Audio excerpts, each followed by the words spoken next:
a normal time before the online introduction in the normal society, in the urban context or in the rural context, within our house or within our office space, we used to collaborate with our neighbors within this small area or large area. We'll have a community of people who are living together. They are sharing the same environment. They may have common concerns about the street issues or security issues or kind of any disturbances, or they'll work together for the betterment of that locality. The people may come from different age group or different social background, but they have one commonality. They are living, coexisting in the same locality. They have common concern that. So that's a earlier traditional community, and people in the remote areas or in the village level, they have better connectivity. The people are familiar to many of the people living in the same locality. The nuclear family concept is quite popular in the urban level, but whereas in rural or semi-urban areas, the community living is little more strengthened interactions. Their interaction within the members are much more better, closely connected, and they know many dimensions of other family members, other members in the locality. So that's the traditional online community, one level. Then there are communities exist in the physical world based on the clubs, or based on the interest group, or based on their kind of common links in the classroom or school or college alumni, or kind of interest based, kind of hobby based. There are many offline communities works, but these traditional communities and offline hobby based or Indian topic based communities are restricted within the geographical locations. The people mostly comes from the nearby environment. The common understanding between the members or the locality, or if it is a topic, they have, if they want to meet regularly, they need to consider many factors: availability of the members, whether suitability of the timing and the locations. The many factor needs to be considered before convening any meeting of these traditional communities or communities of offline based on the topics or based on the hobbies. That's how we have gone through many level of experiences, but now in the online field, same community concept is being translated or existing in the online platform. Not necessarily the community should exist in the particular locality. Yes, it can be, but in general, the same kind of community means kind of group of members gathered together in a particular locations. If it is online or if it's offline, they'll gather together. If it's offline, based on the geographical locations, and if it's online, there's a different. Online in the sense, the members may not come from particular geographical locations. May come from the diverse backgrounds, or may come from different time zones. And here, unlike the offline world, online communities, no need to worry about the locations, no need to worry about timings, no need to worry about members' availability. Here, mostly it operates in the social media platform or in a website, or there are communities belongs to particular individuals. Celebrities, there are people used to follow particular political figure or the film personalities or sports star. Like that, there are community based on individuals. There are communities based on ideologies. There are based on religion. In online world, the community, the coexistence of community based on any number of topics. There is no particular rules or regulation like that. The topics or the common interest mobilize the people, unlike in the offline world where the geographical location is a binding factor. Or if it's a topic based in the offline world, means city based. In the online community level, members comes from different background based on common interest, climate change, environmental protection, movement against political issues. There are many examples, experiences, and the online world has created a platform in which people come together for multiple purposes. So that's a topic we are going to discuss in this presentation that's called online or virtual communities. The presentation is being divided into 5 segments, and we are looking at the definitions of online community, then briefly looking at the historical dimensions and early forms of online community. When online internet was introduced, what sort of online community was existing, then what is the current contemporary forms, how the online communities are evolved over the period of time, and what's the current manifestations.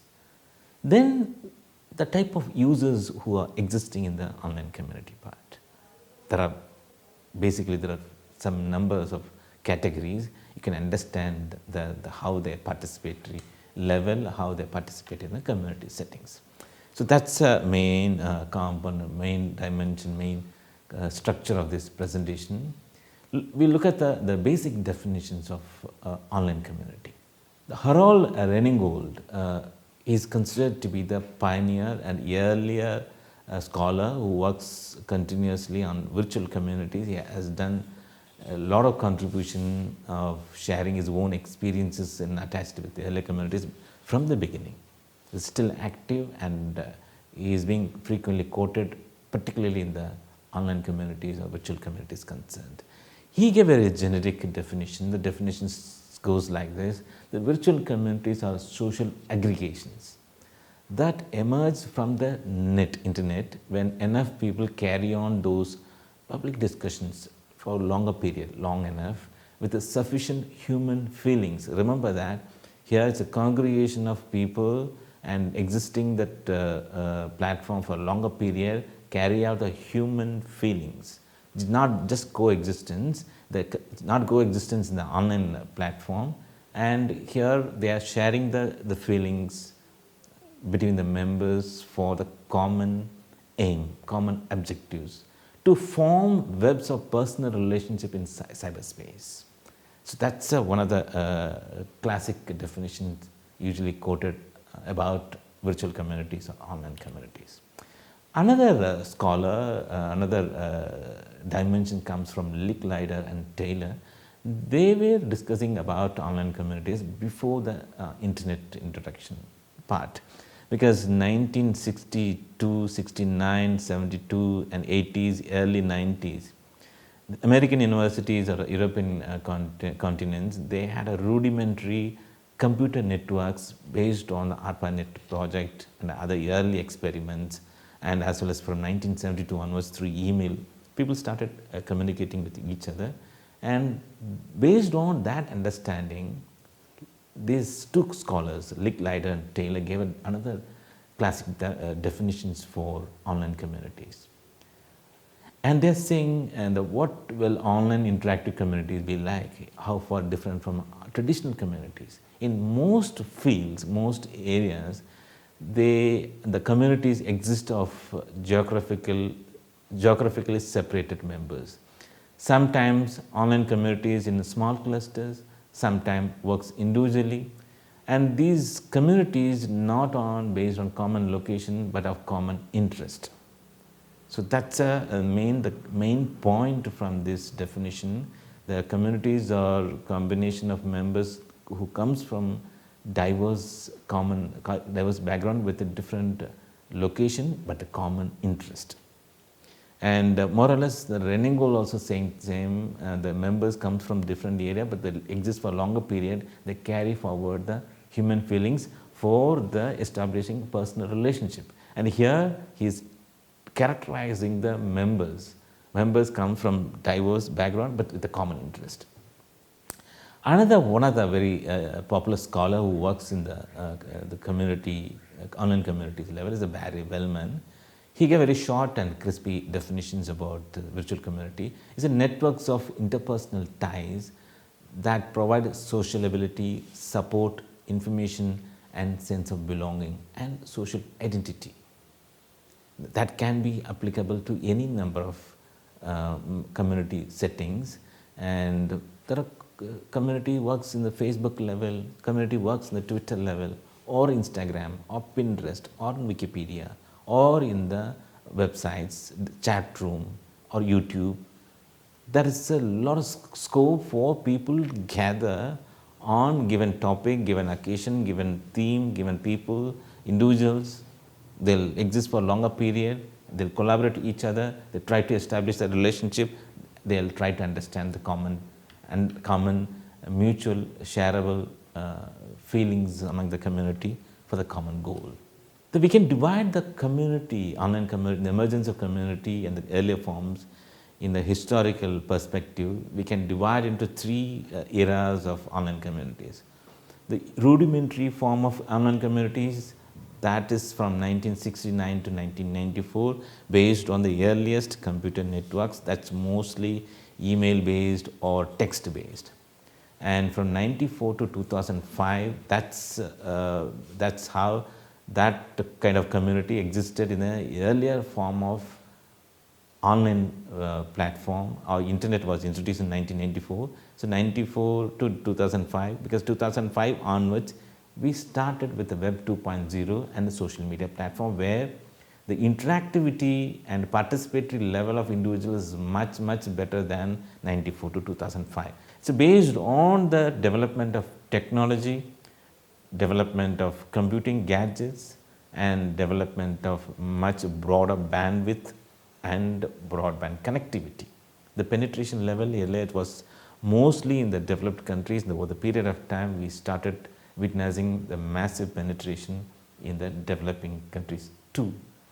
In the earlier forms means we will stick to the 94 to 2005, because 69 to 1994, it was very much rudimentary, and number of people involved in a very small level, and mostly it's through kind of a textual exchange, mainly through emails like that. But 94 to 2005, that's how it's a very interesting period, where the earliest online communities with the large numbers, they started emerging in those period. Particularly, it is through a mailing list, email based groups, and people subscribe to particular mailing list and list serve or mailing list. Earlier Yahoo used to offer e-groups based on the emails only, but that now gone much more transformation, and even now the Google groups is existing there. And the email based communities, and earlier we used to have a chat rooms, public chat rooms in the online websites. Many websites, they used to offer chatting facilities. You have to register and go to the particular room, and there are people used to chat on a live discussion. Email list is asynchronous and chat room is a synchronous.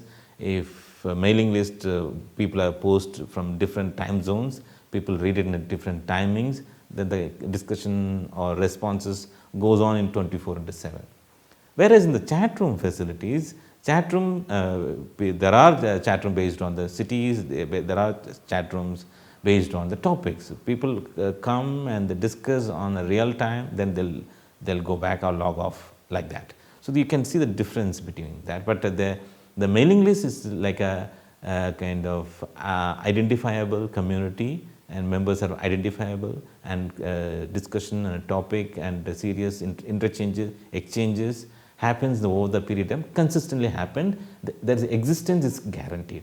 The chat room is mostly those periods, it's anonymous, and people come, they'll talk about age, sex, location, and different the demographic details. And if there is a mutual understanding, they may take it beyond the chat room, they'll change the contact details, they'll go forward, but mostly the anonymous level, but a synchronous level.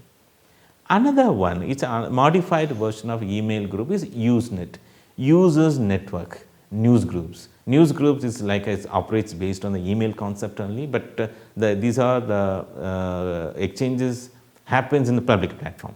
Emails is a one server. If you send a mail, it is being duplicated to many people. Whereas in the Usenet group, this is a common server where people can post like a notice board. Like a notice board. Notice board is you go and post a message and read the other message, and you can go back to your home or office. Like the others will come and read and respond like that. Like a notice board, we had one Usenet news groups. Operates through email technology only that. It's kind of public notice board.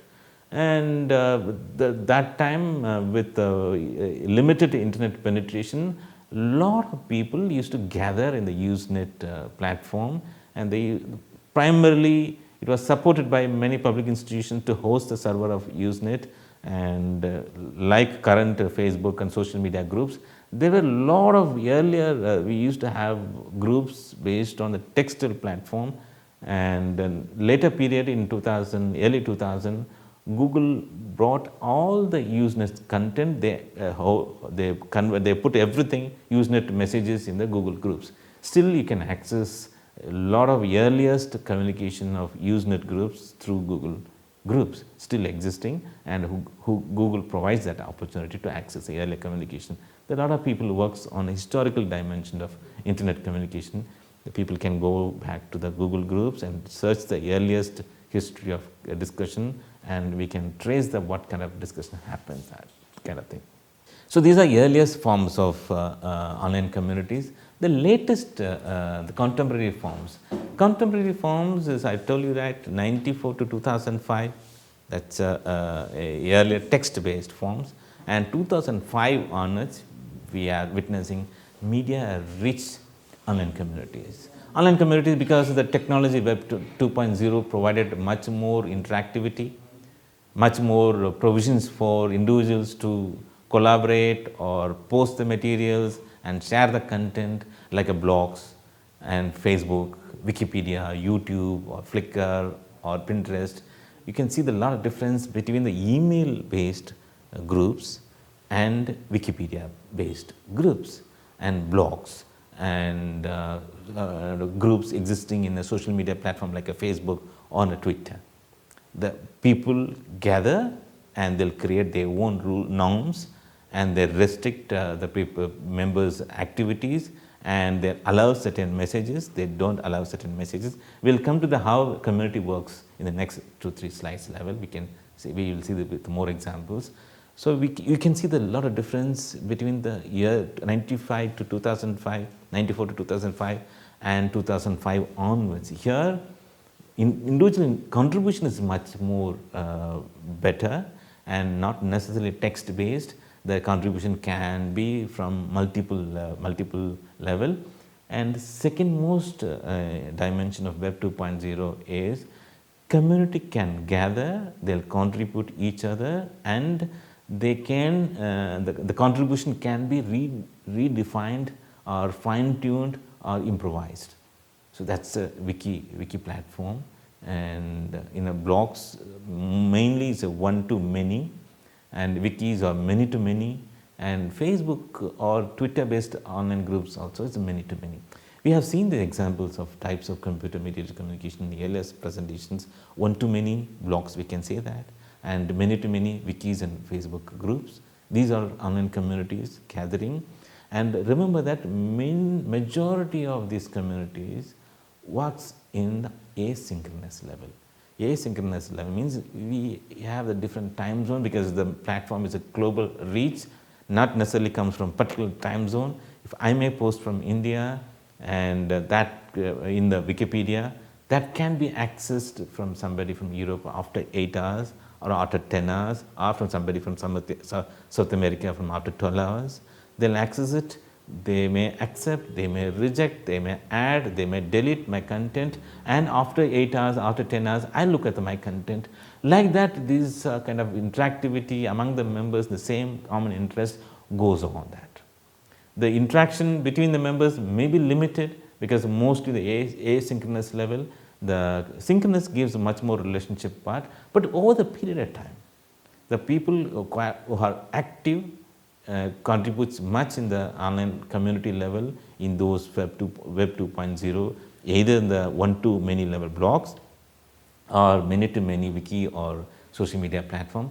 Over the period of time, they'll create a kind of relationship. The small groups will emerge. They will have a common understanding. They have common norms and they have common objectives. And that's the outcome of one of the classic work is Wikipedia, which is considered to be the topmost highly visited websites in the top, like based on Alexa ratings, within the top 10, 20 top popular websites. And remember that these articles are written by individual users, edited by individual users, approved or rejected based on the popularity, based on the visits, based on the edits. So now you can see the difference between how the community gathers and contributes, how the content or knowledge system evolves over the period of time in the online community. That's one example. The other example is the early Tunisia Arab Spring or the current climate change discussions happening in the online platform. The youngsters like a Greta Thunberg and people like her and a lot of people mobilizing the people in the online platform, and she's doing an every Friday strike for climate change. Like that, there are many examples like a Me Too, or in India we have experience with many regional social movements, all supported by the online platform. But the how far it's being carried forward, that's a questionable part. Many of the community existed for the period of time. Spontaneous movement based thing, based on topic based, it may exist based on that the tenacity or the how far the groups can stay together to achieve the stated objectives. Now we'll come to the basic categories of online communities in the contemporary forms. Communities works with the stated goals, with the rules and regulations, and the people with the community leaders may evolve over the period of time, and the entire community takes a responsibility of running that ownership, and they'll set the rules and set the guidelines, and all the members are agree to that. If everybody agreed, then the rules become implemented in the community, and the rules and regulations of community existence covers from everything. Who are the people supposed to, who are the membership, the nature of the membership, and who will approve it, and what sort of messages are allowed, and who can edit, who can delete. So all the rules and responsibilities are distributed with a mutual understanding with the community. All this, over the period of time, the community evolves. This is called moderated online community. It's more structured and a lot of cohesive force, and kind of we can expect a kind of smooth running, smooth in the sense not much confusion in running a community. This is the people takes control over the community, though they may not know each other, they may not met each other. All these are operating in an online platform. So this opposite one is unmoderated online community, where there is no control and there is no leader, and whoever wants to become a member, they can part and they can leave, they can post, they can object to the other members' ideas, or the kind of, there's mostly kind of anarchy happens in that way. The long sustenance of unmoderated community is a problematic area. Moderated people, moderated online community, people take the charge, and if they want to leave, they hand over to others. The community existence, that moderated community goes for a very longer period. Unmoderated community, the inflow and outflow of the membership, and the coordination of the content, coordination of the membership, coordination of the discussion goes haywire, and that's why. So unmoderated community, the sustenance of unmoderated community is little questionable. The reason is the membership or existence and the content is not controlled by any group. So all depends upon how many number of people are coming, what sort of subject is being covered, and if it is quite interesting to many people, it may go on for a longer period, or there are many unmoderated communities actually cease to exist after a certain period of time. So these two primary differences. Then when we are talking about contemporary forms, why do we need to have a community? What purpose and what benefits the members gets? A virtual community has its own advantages compared to the counterpart in the offline world. And computer mediated communication, that's a platform in which the community works, and it's that provides the kind of connectivity for the members to connect with the numbers, different numbers. In an offline world, in a kind of township or in a village, the community may not have the membership may not run in thousands, because lakhs of members not possible at all to manage, and more the numbers, bit difficult to coordinate, bit difficult to create a cohesive force in the offline world. Whereas in the online platform, the quantification is not an issue, numbers not restricted, it can go on, and higher the number, the more restriction comes if it is moderated. Okay, and but the cyberspace and the computer based or mobile based or computing based interaction facilitated the more community to evolve. Unlike face-to-face interaction in online community in which the relationships are initiated, then topics of mutual interest is being expected, and based on the internet users background, that interaction go on, and either within the platform, outside the platform, but they will pursue the interaction with the like-minded groups. Once the like-minded people are gathered together, they may have shared feelings, they may have shared objectives, they will try to mobilize their own strength and weakness together for the common goal. Not 2 or maybe 10, maybe 20, hundreds or 200, hundreds and thousands of people with a common like-minded, with a shared vision. If they, because higher the number with the same goal, with the same interest, the more strength they will get, more knowledge they will get. Compared to individuals, the group always takes the better decisions. So that's the advantage with the online community, where the homogeneity and identity with each other and better collaboration is possible because of they have gathered based on the common interests. That's what the like later was stated in the early definitions. And the last topic of this presentation, we look at the type of users. What type of user usually exist in the online communities? According to the Lev and Weniger, the participants of virtual community can be classified basically like a peripheral level. Peripheral means the people, large chunk of online community belongs to this group called lurkers. Lurkers means they become a community member based on the interest. They may not participate, they will read the messages and they will receive the messages, but they may not interact with the individuals, or they may not interact with the community, but active in the sense receiving and reading the message. But majority of any online communication, you will find this kind of people in a large majority, lurkers. Then we will find inbound. First is a peripheral, then is inbound, is a novice. A newcomer interested in the community and heading towards full participation earlier in the initial phase, and they will take time to understand the community setup, community rules and regulation, and based on interest, if they want to take full participation, they will try to get more information from the early history or try to interact with more people. Then gradually they move on to insider. From peripheral to inbound towards insider. Insider is a regular participant, fully committed community participant. That numbers may be less, but their contribution is much more significant there.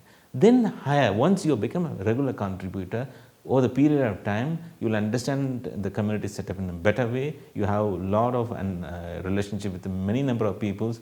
Based on your profile, based on personality, based on contribution, the participant may become a part of the community as a leader.